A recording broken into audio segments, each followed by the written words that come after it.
lahing Mastuna Sidam sekaring bawana langgeng. Kula nuwun Kakang Narada, Kakang Resi Kaneka Putra. Mbok menawi andadosaken kagyating penggalihan dika Kakang Resi ulun piji mangayut. Wadalah. Ora genjang wak fong bu balong marudayang sawa sing gawe. Oh cekater. Kula nuwun wanter timbalan paduka Adi Pramesti. Dateng ingkang raking sithik pangudal-udal lepat jagung panyaksama paduka Adi Guru. Rikala wonten ing Jawi, kagyat sotaning manah ulun pindha jinait telenging wardaya.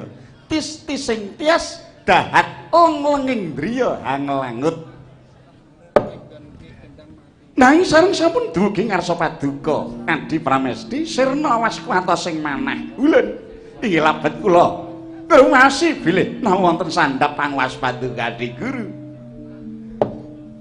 ing mekaten mugi tumuten paringa dawuh menggah menapa ing ngandadosaken lekas paduka Adi Pramesti amiji ing rating sithik mangudal-udal. Kakang Narada, Kakang Reksi Kaneka Putra, punapi ulun kadidene rumaos wadeh muningani gumelaring Janaloka. Lha piye ta kuwi?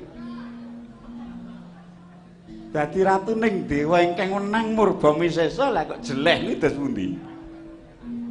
Inggih Kakang. Lha Kak sakmangke sampun ketingal kadidene nglokro ing raos paduka Adi Pramesti. Lah mbiyen ketok apa saiki ketok apa kok jeleh? Inggih kawontenaning jagat menika lho Kakang. Mindak dinten boten saya tentrem teka malah tambah kisruh. Angkara murka mindak ndodra watak cendala ngombro-ombro teman peperangan ing pundi-pundi tanpa welas jiwaning sesami. Lare alit sami anjerit tiyang estri sami ngungsi rereyongan luru pengayoman. Kedadak sesakit sangsaya ngrebda ingkang ngelak lan ngelih sami ajelih-jelih minta biyantu toya setetes tuwin boga sakpulukan. Kakang mongko sampun boten kirang-kirang pambudidayaning para suci lan para nimpuna anggenipun ngendhak ubaling kamurkan. Ananging semunipun sangsaya kathah titah ingkang lepeh wewarah suci ingkang binujung namung suwarganing raga miwah pangalembana Kakang. Wadalah pragenjang Pak Wong marudha yang mbok bolong sapa sing gawe. Awi cekater.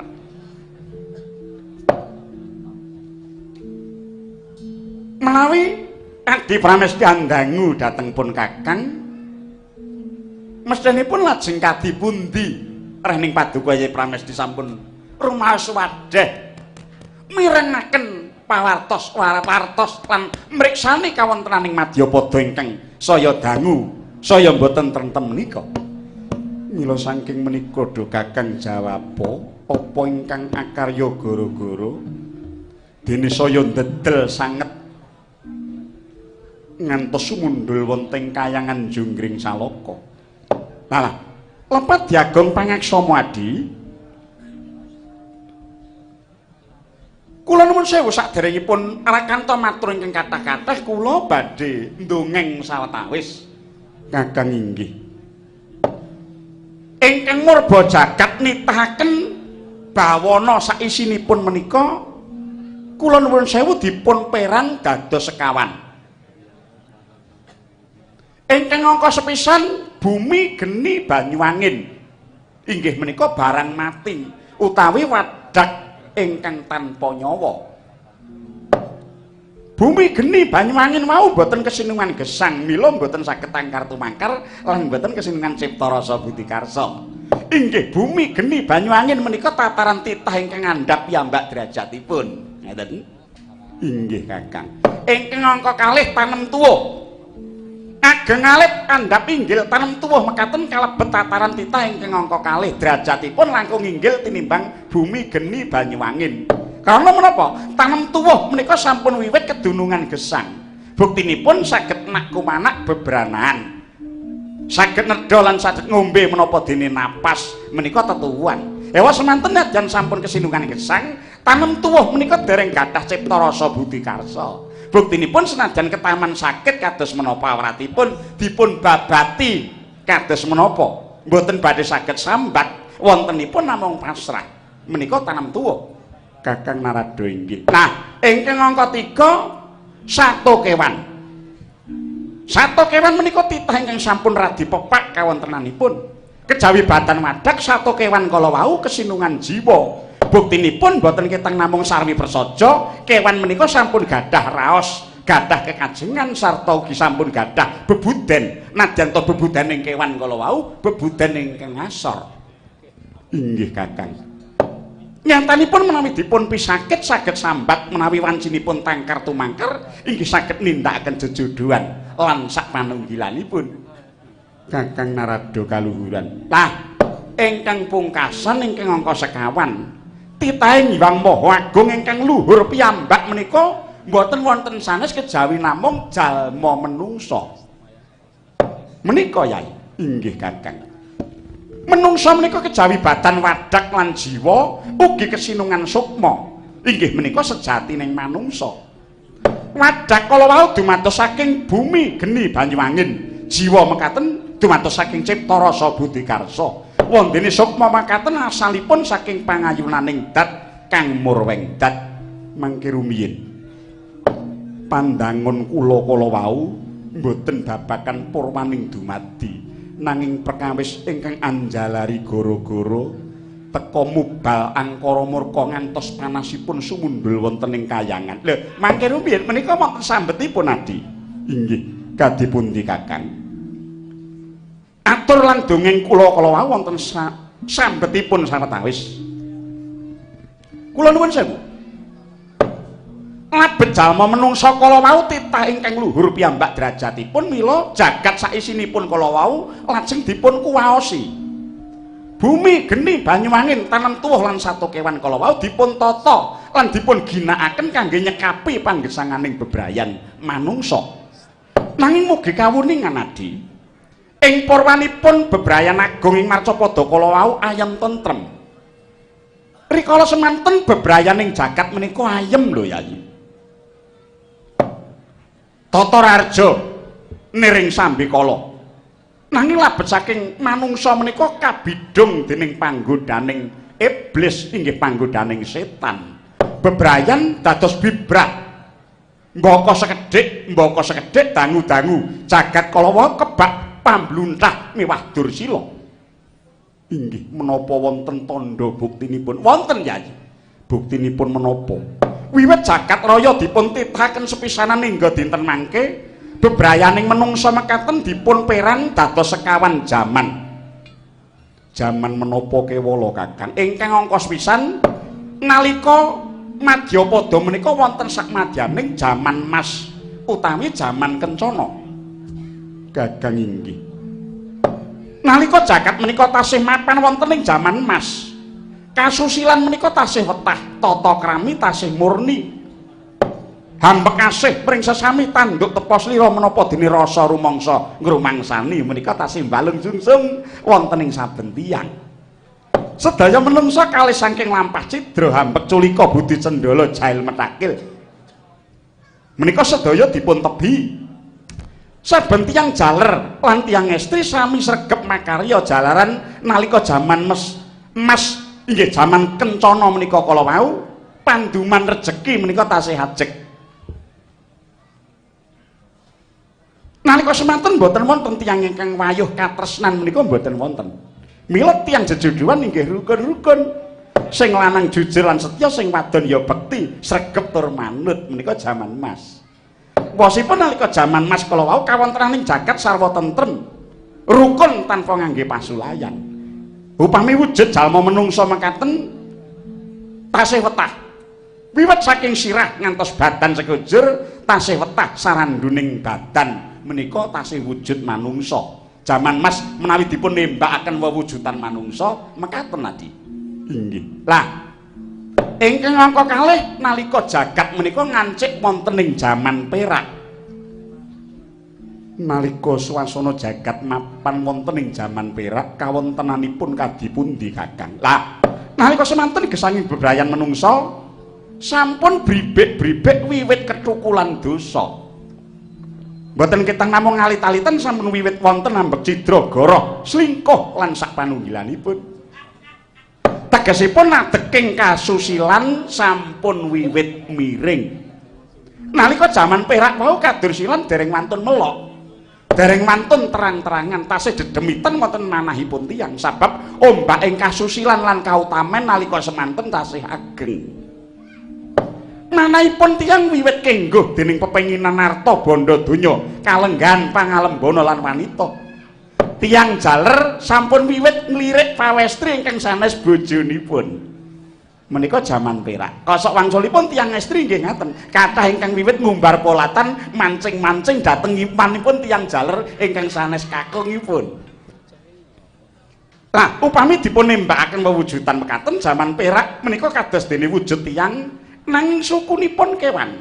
Tegesipun angen-angen lan gagasaning bebrayan agung sampun wiwit nindakaken dosa nadyan to dereng kelair. Ngaten Kakang. Lah, lajeng ingkang angka 3 nalika jagat menika mapan wonten ing jaman tembaga. Inggih, lajeng kadipundi wedharipun. Jaman tembaga kala wau, kasusilan tuwin kadursilan timbang. Ing pundi wonten piwulang suci dipun gelar, inggih ing mriku lajeng tuwuh kawruh kadurakan. Tiang-tiang ingkang sae pambekanipun saben dinten namung kedah benajeng kalian para durjana. Kesaenan saya dipun nindakaken nanging piyawon inggih saya ngrebda.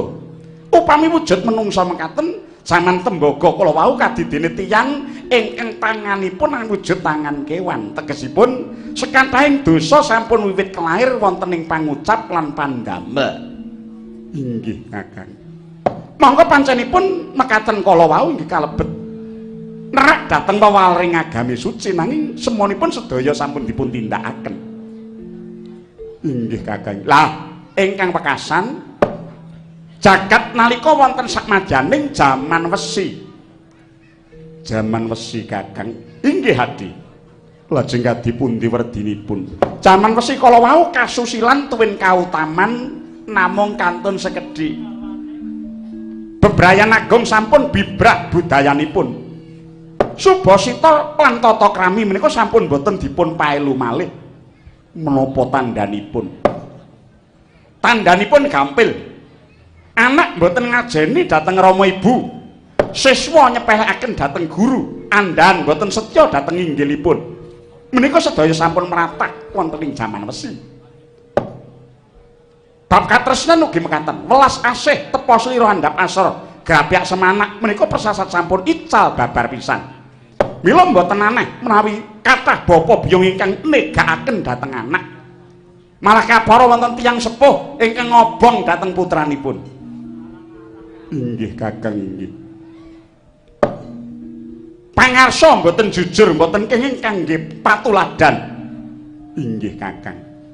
Dalang nyatet bayarane yoga. Inggih Kakang inggih. Malah ingkang sami tumindak jujur lugu setya suyut dipun anggep mboten limrah. Ingkang jujur ingkang suci dipun anggep aeng. Ing jaman wesi kala wau manungsa inggih tasih nindakaken kesaenan tata krami unggah-ungguh. Nanging sedaya kala wau namung lelamisan, namung ulas-ulas. Racakipun sami nresnani dhateng badanipun piyambak. Mboten ketang kedah ngurbanaken tiyang sanes. Yai tiang-tiang sami remen cidra ing janji mencela-mence kumlungkung nggunggung diri malah wonten ingkang rika-rika nggelar kautaman nanging sejatosipun namung kangge nasapi kamurkanipun. Mila Yai ing jaman wesi kala wau umure menungsa saya cekak kekiyataning badan saya suda sebab racakipun sami remen nguja dhateng birahi tenahke calan dhateng menapa ingkang dados kaparenging Hyang Mahanasa. Upami kagambar wujud menungsa mekaten jaman wesi kala wau kadidene tiyang ingkang sirahipun kewan. Wujudipun menungsa nanging cara gesangipun boten benten kalian satu galak. Tegel dhateng sesami, tegel dhateng anak bojo, bandrek jinah boten ngangge ringkuh pekewuh. Menika Yayi kawontenaning jaman wesi jagat bibrah bosah baseh gesanging jalma salang tunjang kados dene lampahing satu kewan nadi Sang Bantara Ratri omong cipta bukulon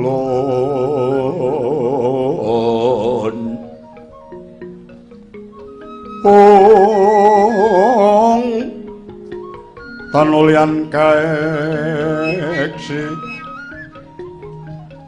mila katur ing kang tundha maneh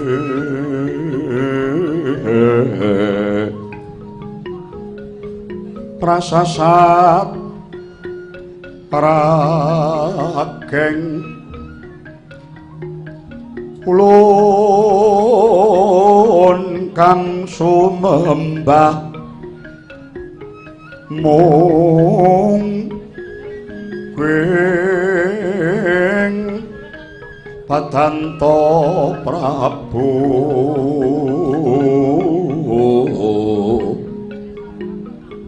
miwang kagunanto singsen sasat sampun prapti katonasta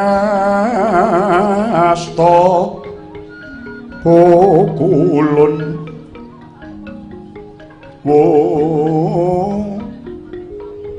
Latnara pati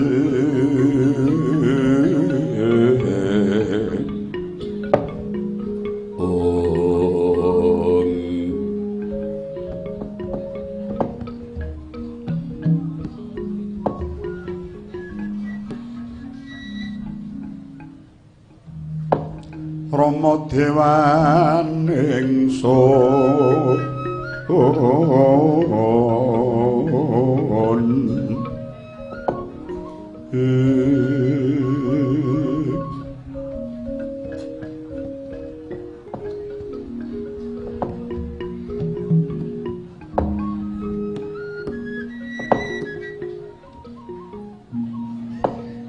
Aduh, Kakang Narada sareng ulun midhanget pangandikanipun Kakang Resi ingkang mekaten menapa sayetos bilih rikalenggan mangke Madyapada menika wonten sakmadyaning jaman wesi.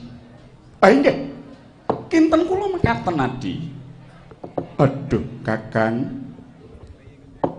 Lajeng sumber-sumbering angkara murka menika menapa?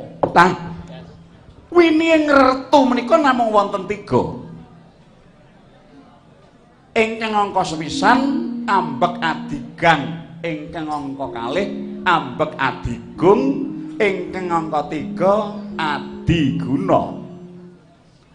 Liripun kadipundi dene menika andadosaken winih risaking dawana. Ingkang angka sepisan ambek adigang menika imbanipun kadidene peksi Raja Wali ingkang kepengin tansah ndedel gayuh langit. Menika ambekipun titah ing tansah ngendhelaken dhateng panguwaos. Sapa sira sapa ingsun? Demen ngendhak gunaning liyan wekasan sura dirajayaning rat. Mangkenipun tetep badhe lebur dening pangastuti. Menika ambek adigang. Lajeng adigung. Adigung menika imbanipun kadidene gajah ingkang rumangsa duwe dedeg gedhe dhuwur. Menika ambekipun titah ingkang tansah ngendhelaken dhateng kesugihanipun, ngendhelaken dhateng bondo donyanipun. Sami kesupen yen bondo menika kenaning lunga, derajat menika kenaning nguncak. Nah, ingkang angka wekasan inggih menika adiguna. Adiguna menika imbanipun kadidene ula gedhe. Rumangsa duwe wisa mandi, singa ingkang sinembur mesti lebur tumpur. Menika ambekipun titah ingkang ngendhelaken dhateng kapinteranipun. Ngendhelaken dhateng kagunanipun lali yen jagat menika ora ana ingkang sifat sampurna kejawi namung ingkang maha nasa. Wong pinter mesti isih ana kang luwih pinter. Wong digdaya mesti ana ingkang ngungkuli kadigdayane. Inggih Kakang. Menawi mekaten jumbuh kalian kawontenaning swasana jagat ingkang mekaten ulun kepengin miterang dhateng Kakang Narada miterang kenging jajaki nggih sumangga saking pangraos ulun ingkang angka sepisan dumadining cupu Manik Astagina ingkang wekdal kalenggan mangke boten mapan wonten ing kayangan nanging mapan wonten ing Madyapada kados pundi perkawis menika saged kelampahan inggih perkawis menika ingkang badhe kula njakaken ing ngarsa Paduka Adi Pramesti awit ngaten Yai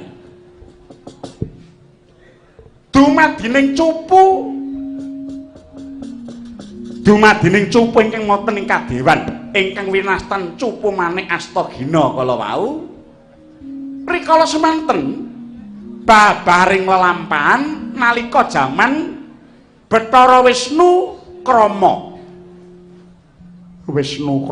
inggih nalika jaman ngayunaken Betari Pertiwi wonten asring Nalendra Buta saking negari Ndarawati Prabu Kuncara Kresna ingkang kagungan pepatih ingkang nami Banteng Wulung sekti kalintang ngrabosa ing kayangan suprandene setunggal kewala dewa mboten wonten ingkang saged mapaki kridaning patih Banteng Wulung ingkang wujud banteng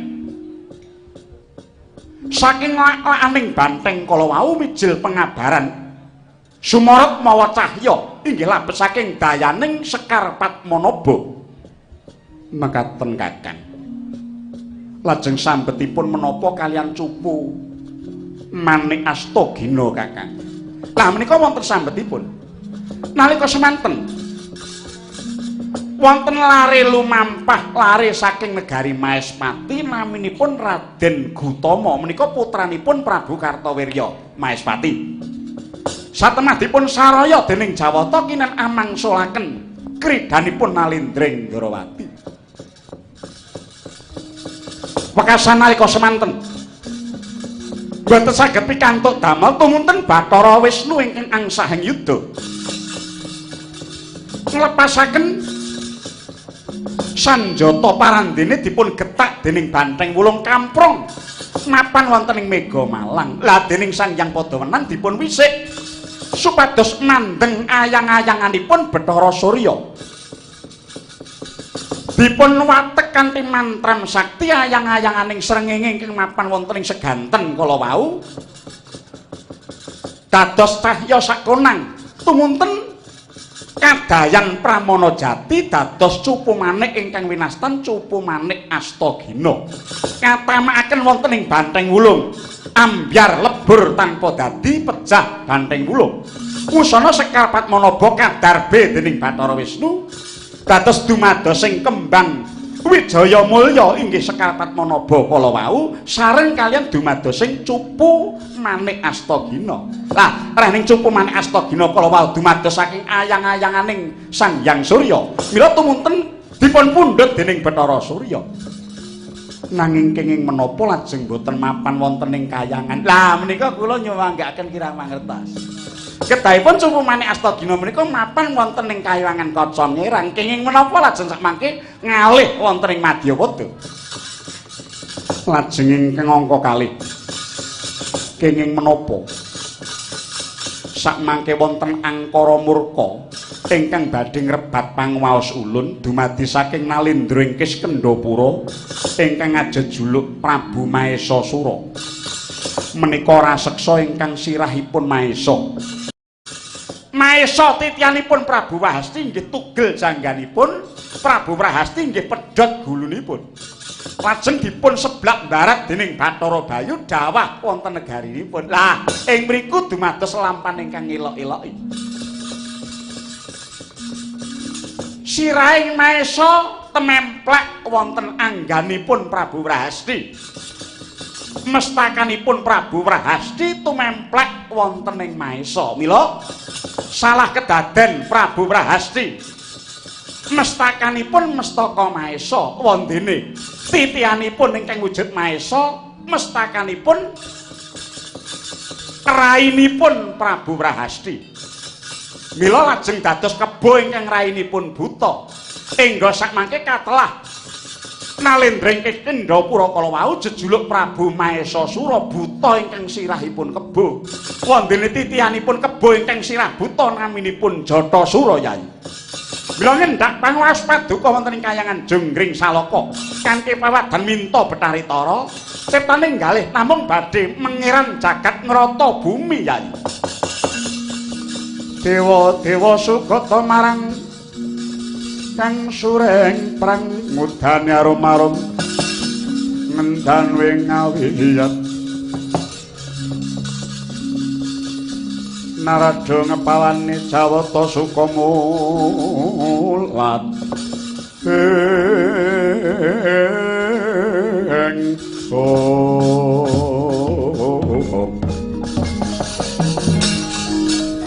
ing palagan kayung-yung taning mrereksasa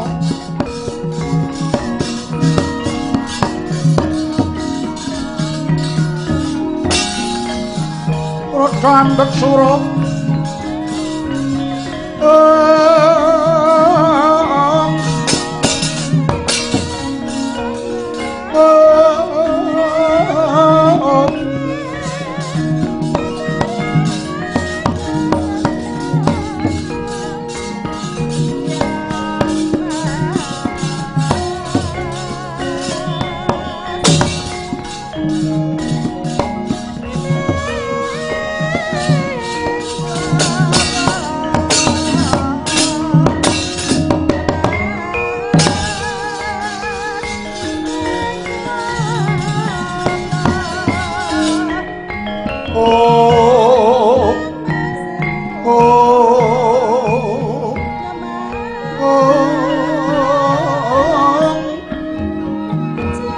Sinupsmaya winangga sepi sinimpen telenging kapupan bukaning marana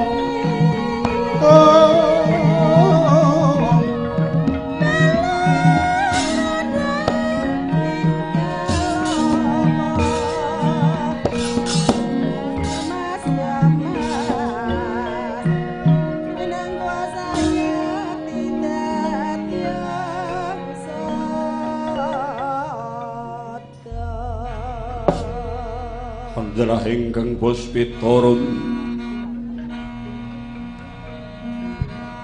kasiliring samirana ombret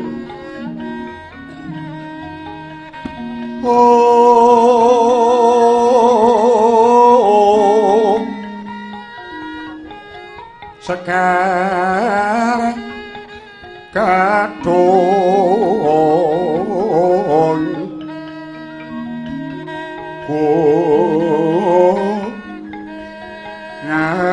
ngas kandanyo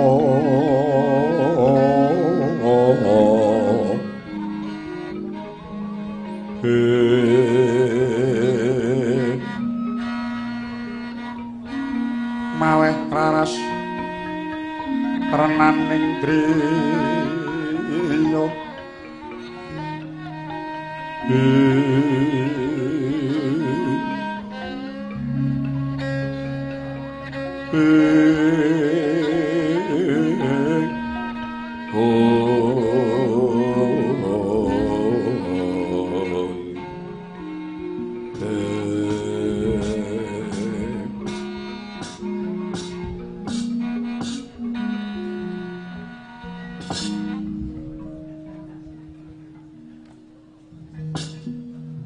wilahing Mastuna sidam sekaring bawana langgeng ulun waspadake titah ingkang munggah ing pangayunan ulun menawa ora kleru pamawas ulun kaya kaki lembu sura ingkang abiyantara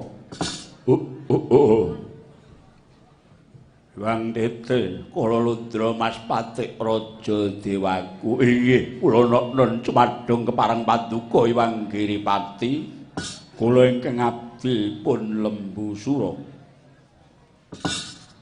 Sepisan malih Hamid pasang kaliman tabih sinabeto ing iloduni dumawing tawang tuwang linepat ning tulang manu. Wondene sowan kula damel singaking para Jawata Durandara ingkang samiyan angkil.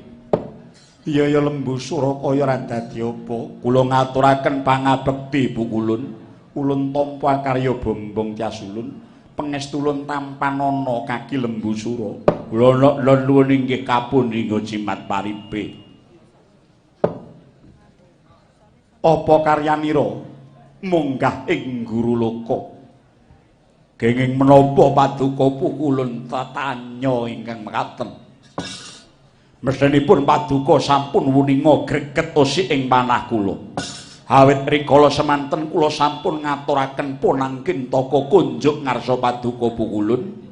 Menggah wigatos sing karsa mboten wonten sanes kejawung.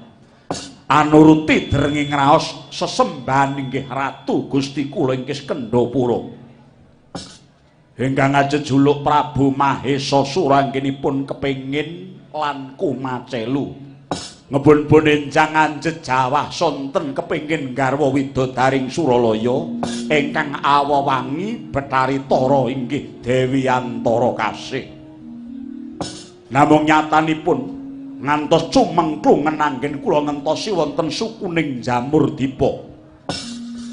Kadi dene ngentosi sileming palwa gabus kumambanging sela Kresna saking dasaring seganten.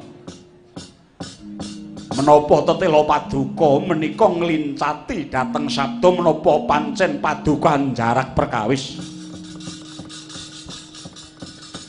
Kula dados duta sampun dipun kanteni purba mewah wasisa. Menawi kula wangsul dhateng negari Kiskendhapura boten nderekaken pukulun Batari Antara Kasih inggih Betari Tara minangka dados jatuh kramanipun Ratu Gusti kula. Ing alun-alun negari Kiskendhapura sampun dipun pasangi dadung kangge gantung gulu kula. Mula saking menika Duh Pukulun sowan kula ing rikalenggan mangkin namung nanjihaken perkawis menika. Kula sampun dipun paringi purba wasisa menawi para dewa ngekahi Dewi Tara. Najanto bebasan jagang ingkang jero beteng ingkang kandel. Gegamano gluduk miwah Gundala Sewu kula mboten badhe mundur saking geguntur. Caca mentap ler kinatap duka yayah sinipi jojoban mawingo-wingo medhot patoning ati netra kocak ngundarandir ditep nyomangala cakra wadananira baranang pindha kembang warawari sinabet metu danane ladal ana dewa ingkang maju ing pangayunan kowe sapa lekno mripatmu jerengen gobokmu dewaning para Gandharwa Bathara Surapati Sang Hyang Sakra Katelah Bathara Indra ladal Paduka Pukulun ingkang pewisik Bathara Indra, aku bapakne Dewi Tara. Bola dalah. Yen ngono kepasang yogya katuju ngenugake yen njaluk pitukon. Raja Brana Picis apa wae yen perlu saisi ning negara Kiskendhapura bakal tak aturake. Waton baline Lembu Sura nggawa Betari Tara, iblis lanat. Lembu Sura ana apa Pukulun? Ora melek mripatmu. Wasana pepancening daup Mamanta Hapsaring kasuwargan kuwi mung kanggo para dewa. Ora kena titah kang kaya dedapuraning ratu Gustimu. Ulun sumrup Mamanta sejatine nggonmu munggah ing kayangan namung kinarya pawadan nggonmu bakal ngendhih panguwasaning Sang Hyang Guru. Mula kang saka kuwi aku ingkang murba masisa sakwutuhe tumrap kabagyan lan kamulyane anak wadon. Bisa garwa Betari Tara nanging langkah ana Bathara Surapati. Wah, aja ana kene metu arepan panasen kaning Asima.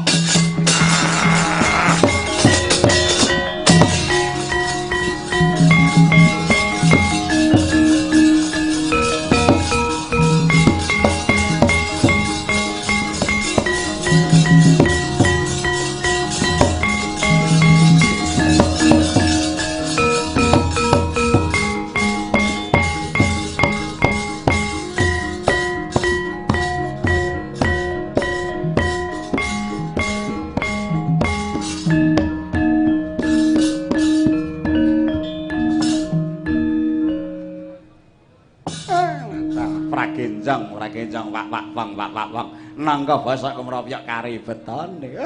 Ya. Sugih kendel Bondowani kowe Surapati. Nggih, kados pundi malih jer Tara menika anak kula. Ya ngerti aku ya. Kaya ngono kuwi wong duwe anak ki nek ayune kliwat ukur ya kaya ngono kuwi.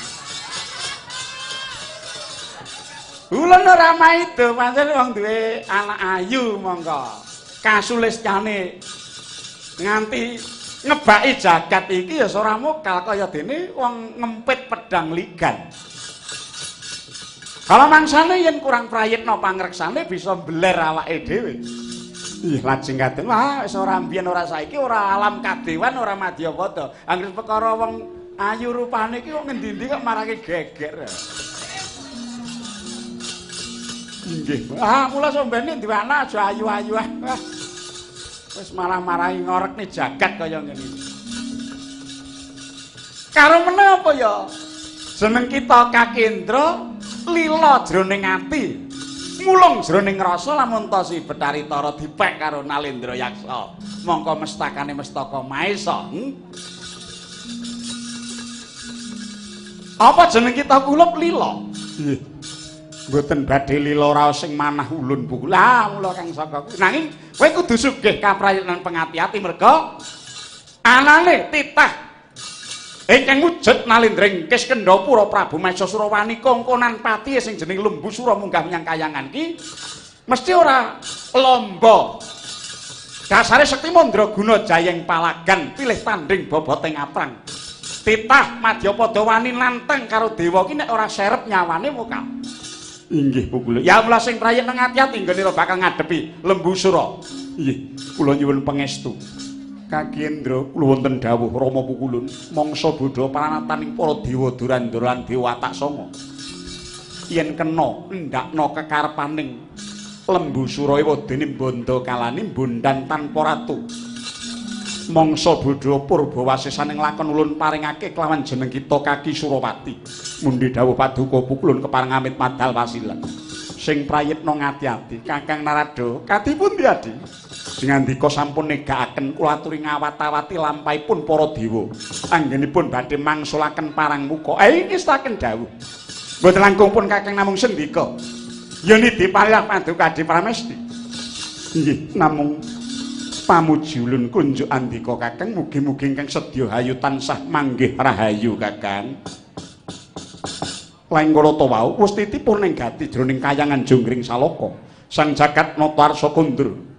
Nalika sampun tanggap para Hapsara miwah Hasari arep regetek ngucupaken asta minangka tandha pakurmatan anebu sauyun lampahe.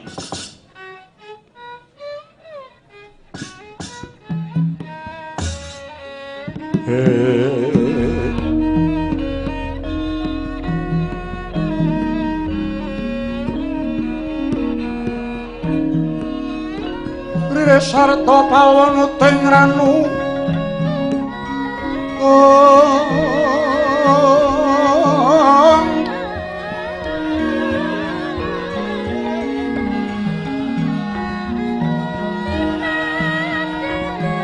sing karsaning sun dening kanyut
mlakuning angin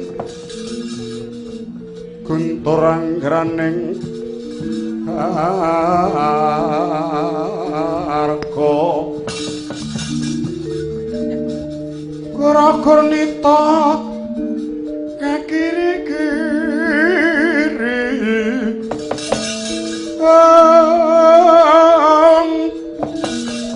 arek bumi rakempita padula mangambak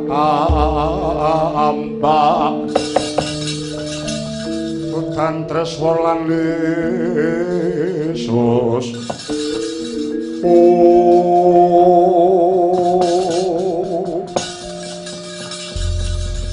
Bong wilahing Mas Tuhuna sidam sekaring bawana langgeng Wabu kulun putra paduka kula pun Bathara Sambo sumadong dawuh kadipun diwa sing pasewakan Jawata Durandara keparengipun Sang Hyang Jagatnata nggih ingkang putra ing swarga dahana kula pun Brama cumadong dawuh bukulun wah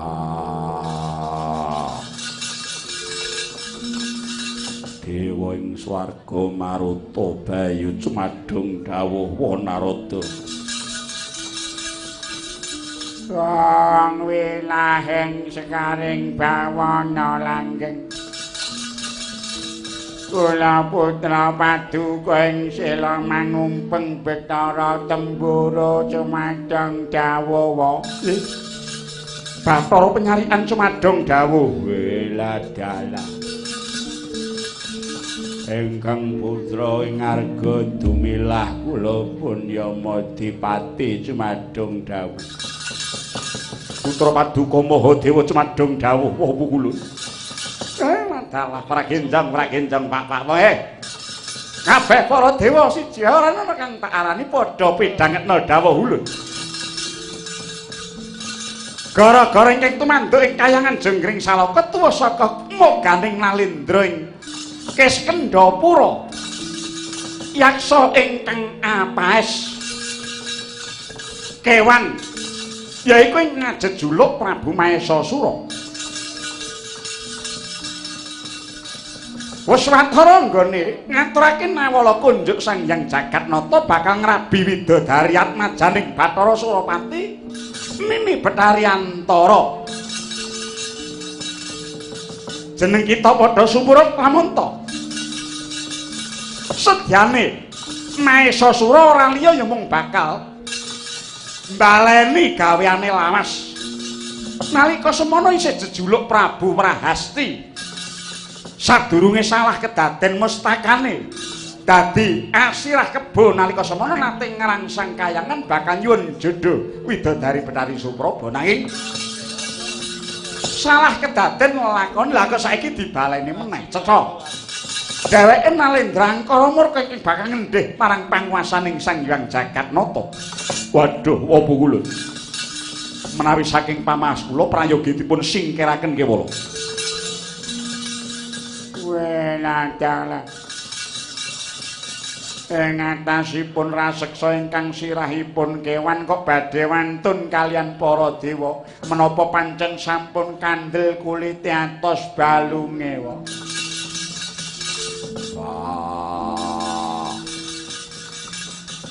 kaki Narada aku dhewe ingkang bakal tumandang apa kulun keparang ingkang putra ing swarga dahana kewala kula ingkang badhe dados cucuk ing adilaga dadaning pekewuh weladala sepira banggane Prabu Mahesasura sumurupa ngger dina iki malah wis kepara utusan Pasangatara nggone kekadar aning sukuning Gunung Jamurdipa malah samengko wis munggah marang Bare Marcukunda manik sowan ngarsaning pukulun Jagatnata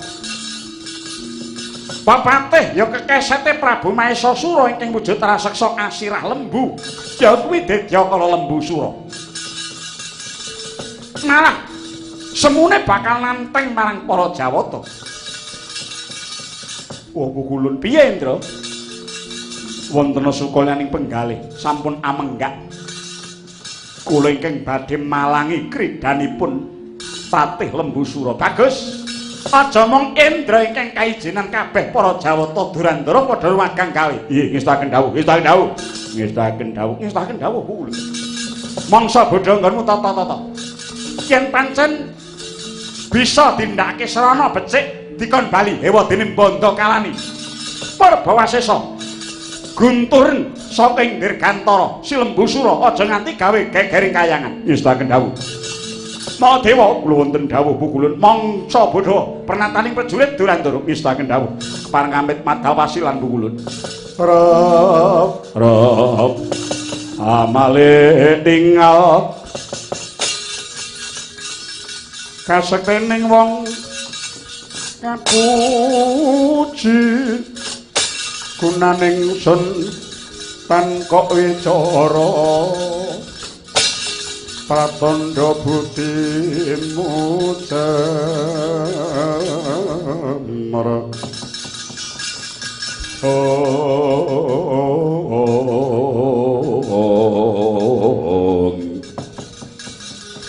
amalik Gusti mung pamrih pangauban mane mungsuh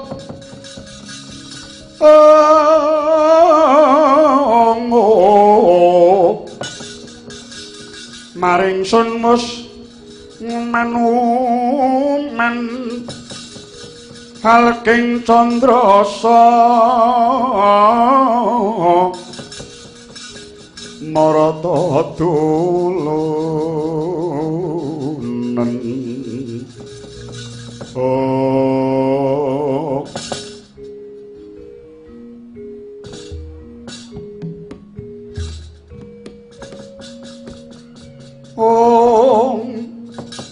jir ngomong jir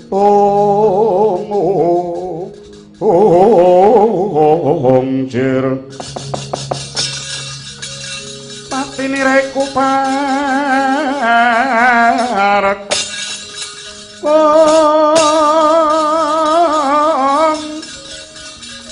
kirang-rangkul suku ngrerepa nyuwun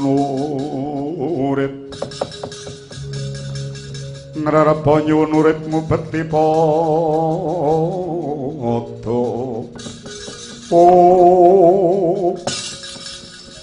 sampun katiti priksa miah kabidalaken sawanci-wanci gegana mboten badhe sawaling kayun pukulun yen ta pancen mangkono sira ngiras pantes dadi jujuk ing Ngadilaga ayo nembang teng karo pating para wadyabala ngestaken dawuh kepareng amit madal pasilan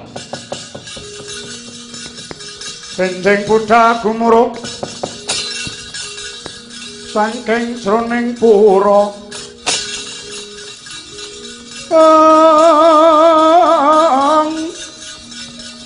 kung ingkang balakuswa Prabu Sananira lir surya wedalira saka ing cala nityarsa madangi jagat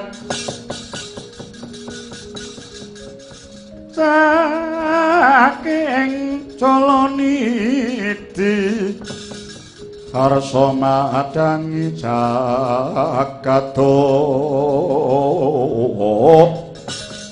mungop-mungop aneng